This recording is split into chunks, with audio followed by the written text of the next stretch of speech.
Hello, everyone. How are you today? I'd like you to join us for an insightful episode of Executive Encore, the podcast that is empowering women senior executives, business owners, and professionals to redefine their life and their careers at 40, 50, 60, and even beyond. Today's episode tackles a critical challenge for mid to senior level professionals, and that is what has been coined as the career cliff. Is it the end of the road or the start of something new? Discover how personal branding and small business ownership can create an exciting opportunity for you as you come across this so-called cliff. Cheryl Schoffield is founder of Kickstart Business Academy. She is an expert in helping professionals transition from employment to entrepreneurship with nearly 2 decades of experience as an online business technology strategist and certified Kajabi specialist. We'll talk to you a little bit about that. She has guided countless professionals who are 50 plus into the online space. She'll share with us today the strategies for simplifying technology and confidently launching a business. I've known Cheryl for 2 decades. We actually cut our teeth and have grown together as women entrepreneurs. So tune in. This might inspire you to take the next step in your career journey by doing something totally different. Welcome, Cheryl. How are you doing today? Fabulous, Patricia. Thanks for having me here. I'm Ah, looking it's forward to our conversation. Yeah, you and I have had some great conversations over the years Yeah, with some blanks where we have not been connected. But it's you and I were talking about, wow, has it been that long? 2 decades. yeah, That's a long time. So this is yeah. such a meaningful conversation we're going to have today. I'm excited to have you share some insights and some solutions with our audience. I often speak to women about, especially senior executives, who are looking at getting that package from their corporate job and not quite knowing what they're going to do when they get that. There's a number of opportunities open for them, and some of them actually feel like they are at a career cliff. So let's start talking about that career cliff. As a reality for so many women over 50, some of these women have climbed the corporate ladder or their career ladders to become very successful as senior executives. Many listeners may be familiar with this scenario. Over the next year, some women will dabble with the job hunting, perhaps, or her Mhm. savings will be dwindling, or eventually she's forced to settle for a role that is far beneath her expertise and her well earned value. Cheryl, why is this scenario being played out so frequently, and what can be done to break this Mm. cycle? Well, I have to say that a pivotal article for me was in Fortune magazine. It had to be like almost 20 years ago. And it talked about finished at 40. And they were, yeah, I know. And they were talking about how that this is what was going to be coming in the coming years, decades, was that as you get beyond 40 in your career, you are becoming more expensive from quite a number of different angles. Mhm. You're requiring more vacation. Your medical bills may be climbing. You're taking maybe some more time off. You're looking for that next step, and there's a lot of younger, because we are digital, we're not digital natives, we are digital immigrants. So those digital skills and the ability maybe to use social media and LinkedIn and all those things have maybe not been kept at the par and the growing expertise that maybe it could have or should have been. That article, when I read that and some other books that I was reading at the time, really kind of woke me up. I had always changed jobs, and I had that kind of sales and entrepreneurial bent. So I was always used to changing jobs. But what I found when I left corporate and I started to go to my local networking and business and chamber of commerce and stuff, is that there were a lot of people that had been given that package many times unexpectedly, that it Mhm. really wasn't something that they were expecting it, and they were kind of like, they didn't really know what to do, and their skills were not up there. So you talk about the power of personal branding, having a strong personal brand to begin with. It Yeah. allows you to redefine yourself actually on your own terms rather than following the brand of a corporation that you may have worked for many years. And I think this is one of the things that women struggle with. They've been a part of a corporation or employment that they have promoted the company's brand without thinking about what their own brand is. So tell us a little more about the work that you do in helping people take on that opportunity of having a personal brand online, especially.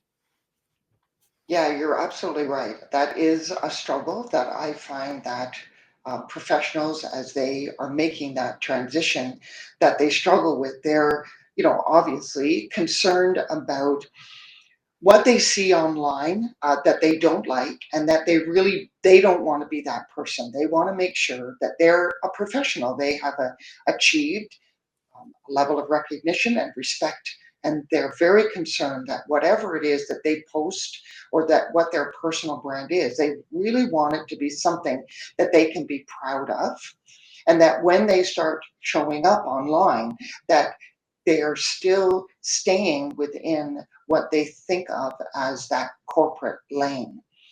Hmm. So there is a transition period over about, I found about a 2 year period where you kind of are leaving corporate and thinking less that way and thinking more about what your personal brand is and what do you want to stand up for? What voice could you have that is unique to you, because we're all unique. And I find that kind of mind shift is really, that's internal work.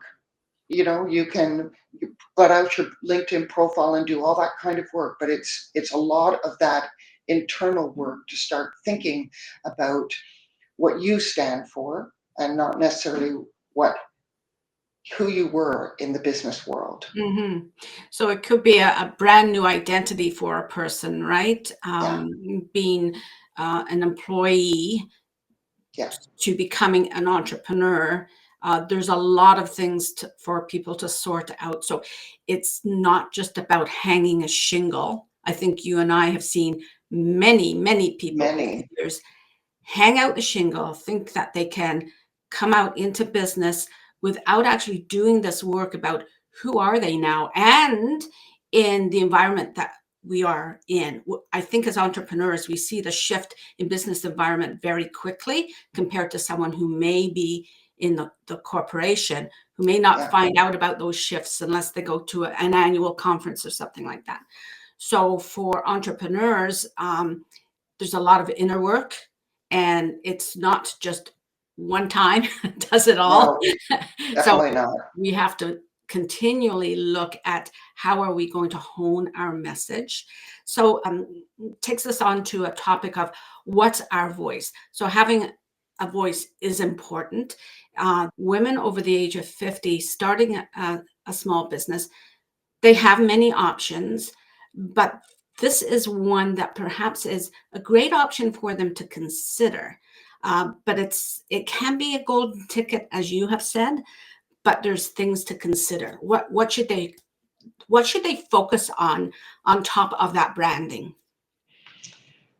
The thing is about the personal brand is when we're working in corporate, there are this many things that we're doing and that we're good at.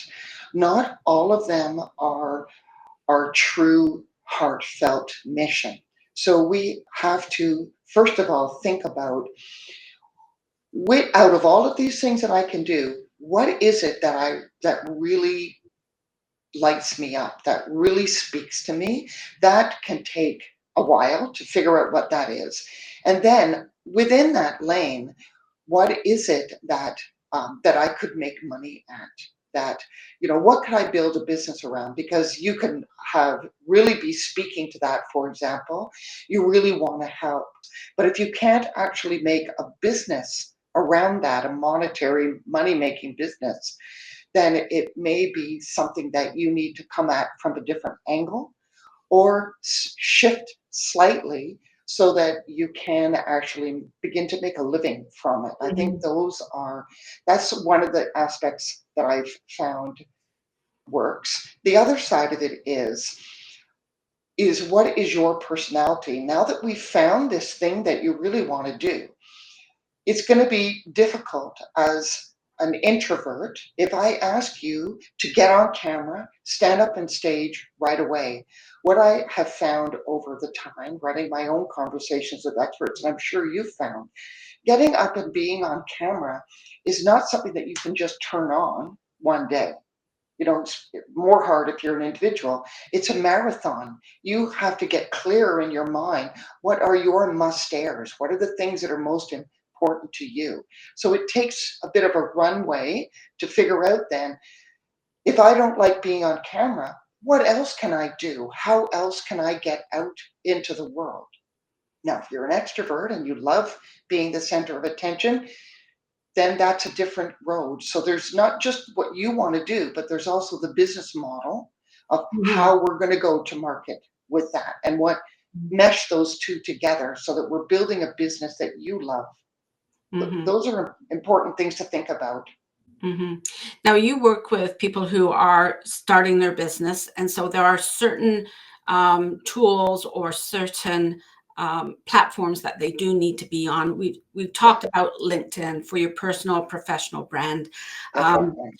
that you also talked about how important it is to have that strong brand being articulated on a professional website. Okay. Yeah, And you've also talked to me about implementing those sales and those marketing strategies. Not all good at those sort of things. So we do right. need systems and we do need people like you who can help us with those tools.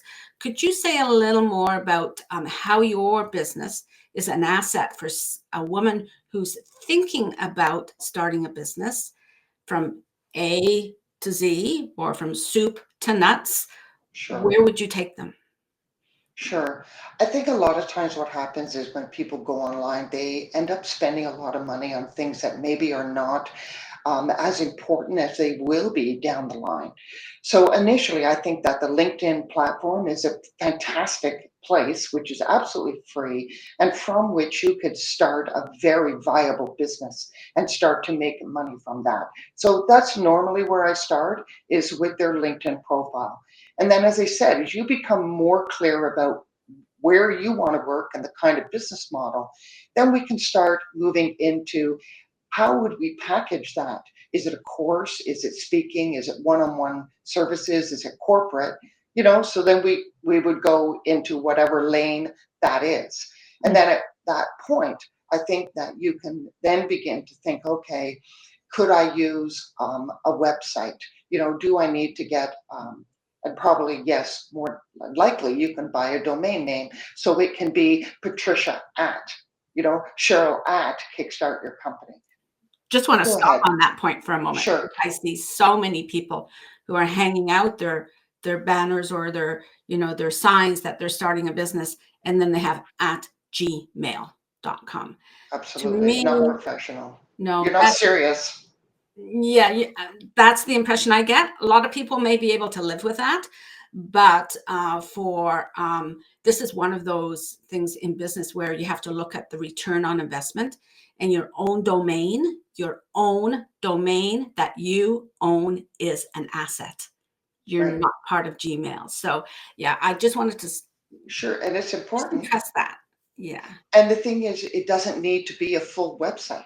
You can Mhm, buy your own domain for like $12 a mhm. year, and you can get, an email that's attached to it for not that much more. It doesn't have to be thousands of dollars on a full-blown website. And I think that's where a lot of people kind of get off into the weeds and end up spending, a good chunk of their retirement, whatever that nest egg Yeah. package was, is they get off onto that tangent before they're really clear about who they are, and they put up this website which is all about them, which Yes. can't be. It can't be. It's got to be all about your client. It's got to be.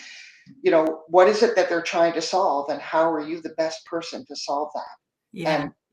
And as I said, it's a transition from corporate to learning to speak. What are your must-dares?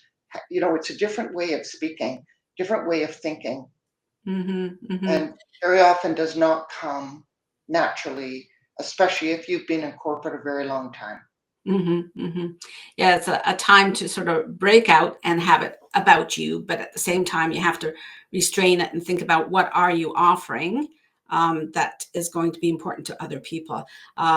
This will sound controversial as well, because I've noticed over the last year or so, LinkedIn is very much about look at me, look at me, look at me, rather than here's what I can provide for you, or this is how I would like to connect with you. Yeah. Yeah, it's sad. And I think that's part of your personal branding as well, is are you coming across as someone who is helpful, or is it all about you? Right. So Yeah. that could be very controversial. I know a lot of people who will sort of take me to task on that one, but that's what I'm seeing. Yeah. That's okay. Are you going to That's take what me it's. to task That's what on it? your personal brand is. Is you have to sometimes be controversial, right? Yeah. Because that brings attention in its own way as well. Yeah, that's right. That's right. Yeah.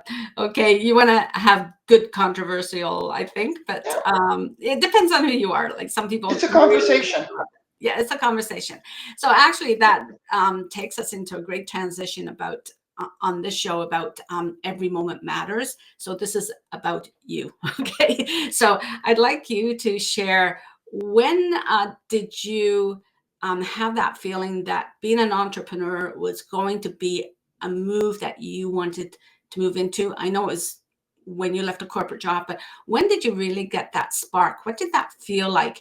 And how did you then come to the point where you figured, I have to remaster my life and work around this new decision?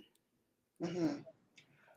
I think luckily for me, very near the beginning of my career, my sister, in fact, married a salesperson, and I had there was no salespeople in my circle, in my family. So this was a real eye opener. When I graduated from Ryerson University, he said to me, "Oh, here, I could give you a new car, and you can call on these people on Spadina Street." And I kind of went, "Oh, a new car? Okay." I'll go for it. And I think that's part of what I've come to realize is that entrepreneurial spirit is when you see an opportunity, when an opportunity is given to you, you say, "Oh, okay, I'll try it. I'll see what it's going to be like." Because, one door closes and doors open. And if you don't go through that door, we're not committed for life. And I think that's another thing that people Mm, think, that this choice is going to be the rest of your life. It isn't. You're just making this one choice. If you can always go back. If you decide that you ended up somewhere that you don't want, you can always make another turn and go somewhere else. mhm, So I think that, those were the experiences to begin with. I just wanted my freedom. It was very difficult for me to keep going at 9 to 5, that churn all the time. I needed more of that expression, more of that creative. The jobs, as I went through my career, the jobs that I excelled at were, here's a problem, Cheryl. No one else can solve it. Off you go. And then I would go off, right? So then as my career went, I found that I was a fireman. I would get dropped into situations where it was a disaster, and I would go in and put systems in place. mhm, So then everything went from, you're not an employee, you're really just a contractor. We're not going to give you benefits. We're not going to. And that became more and more as they took out that middle management and that mentorship and that long term thinking. And it just became more about churn. And I think we've all seen that. And that's when I thought, you know what? I'm really running my own business here. mhm. What benefits are you really giving me? I could, if I registered my own business and came to work under my own banner, same job, but just a slightly different nuance, Mhm, I could actually be in a better financial position. And mhm, that's when I changed. mhm, mhm. Well, thank you so much. This has been some great insight that you have provided for anyone who's looking at perhaps the next move being Mhm. working on their own. It can take on many forms, but I'd say to, actually live up to what entrepreneurship is all about, like being fearless, like what you have over your Yeah. shoulder there. And just to recap, we've talked about the realities of the career cliff, the opportunity of personal branding, and how small business can lead to financial independence. You just mentioned that a few minutes ago, with the right mindset and the systems and the tools and the support. Cheryl, I know you do have a call to action for our listeners today. Mhm. You can see down in the what's that thing called? A The ticker tape, I think. ticker. Yeah. Down in the ticker. I use that word so often now, I forgot it. So down in the ticker, you can see Cheryl's website and how to get in touch with her on LinkedIn. But Cheryl, tell us a little more about what you would like people to go away with today. What's the call to action? I think the call to action is start early. You know, everybody is coming to that corporate cliff. You may not think you are, Mm, but having something on the side that is always going to be a good thing. It always is. Even if you're working in corporate, even if you had a couple of coaching clients on the call, hey, on the side, hey, that could be a trip to Europe for you. That could be a great retirement. That could send a kid to university. It doesn't, I think planning for that side hustle is not as wild and out there as we think it might be, because so many people, they fall off the cliff and they never saw it coming. I mean, there's a whole book, Blindsided, yes. right, written about it. Many, many, many people did not see it coming. Yeah. Other than that, I say we have it. Please reach out to me. I'd love to have a conversation with you. It's not selling. It's just a conversation. Where are you? And if I can help you, I will. I'm happy to help you. Mm-hmm, mm-hmm. Mhm. And you come with some great expertise, such as sales funnels, LinkedIn. Like I would say for many people, it would be polishing up their LinkedIn profile Definitely a so that boilerplate. there is that nice blend of their voice, but it's not out there all about me. It's something that they can offer, right? Mhm. Okay. Is there anything else that you'd like to share before we wrap up? No, I think that's great. It's been a pleasure here today, and I really hope people have found this useful. It was Yeah. a great opportunity. Thank you. You're very welcome, and I hope that there's some inspiration in there, that someone Yeah. who is sort of on that cliff thinking like, maybe I could do this, or it doesn't have to be forever, so let me try it for a while, right? Rather than sit doing nothing after they get their package. Yeah. It's good to take a little bit of time off, but it's good to get back into business, especially if you've built such a great career for yourself. You can do that again on your own terms. So thank you again, Cheryl, Absolutely. and thank you Yeah. to the listeners. Thank you for tuning in. Don't forget to subscribe to Executive Encore for more empowering conversations like this. If today's episode resonated with you, share it with a friend. We all know someone who is peering over that edge of the cliff. Please leave a comment so that we can continue the discussion. Executive Encore is a newsletter that you can subscribe to through my website at patriciamuir.com. Read my weekly blog. Follow me on LinkedIn as well. When you subscribe to the Sunday Encore newsletter, you read more about my conversations with featured guests, and you receive VIP access to some of the resources that my guests want to offer. Cheryl will be featured in the Sunday Encore this Sunday coming, February 16th. Mhm. All the links to access information about Cheryl and myself are in the show notes. This is where your Executive Encore begins. So until next week, take care of yourself, do what's best for you, and don't jeopardize what you've built for yourself. Bye-bye. Absolutely. Bye bye. Take care.